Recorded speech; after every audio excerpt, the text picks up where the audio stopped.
জীবনে দুই ধরনের মানুষের থেকে সব সময় দূরত্ব বজায় রাখা উচিত।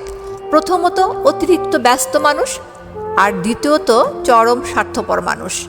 কারণ ব্যস্ত মানুষগুলো কেবল তখনই আপনার খোঁজ নেবে যখন তাদের সুবিধা মতো একটু অবসর মিলবে, আর স্বার্থপর মানুষগুলো আপনাকে মনে রাখবে শুধুই নিজেদের প্রয়োজন আর স্বার্থের তাগিদে।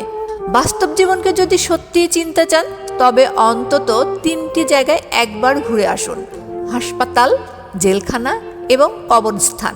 হাসপাতালে গেলে বুঝবেন সুস্থতার চেয়ে বড় কোনো নিয়ামত নেই। জেলখানায় গেলে বুঝবেন মুক্ত স্বাধীনতার চেয়ে মূল্যবান আর কিছুই হতে পারে না।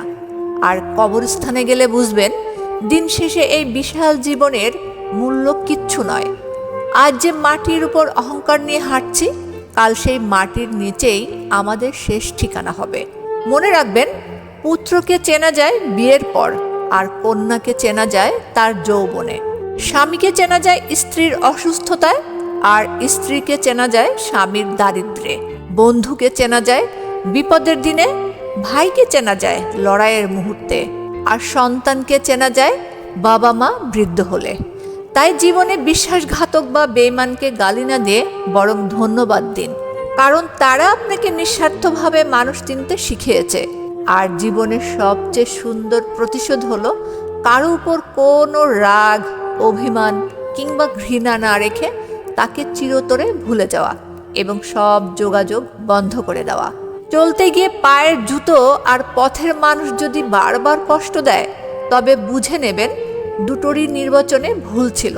খারাপ সময়টা হয়তো একদিন অতীত হয়ে যায়, কিন্তু খারাপ সময়ে মানুষের দেওয়া খারাপ ব্যবহারগুলো মনের গভীরে আজীবন থেকে যায়।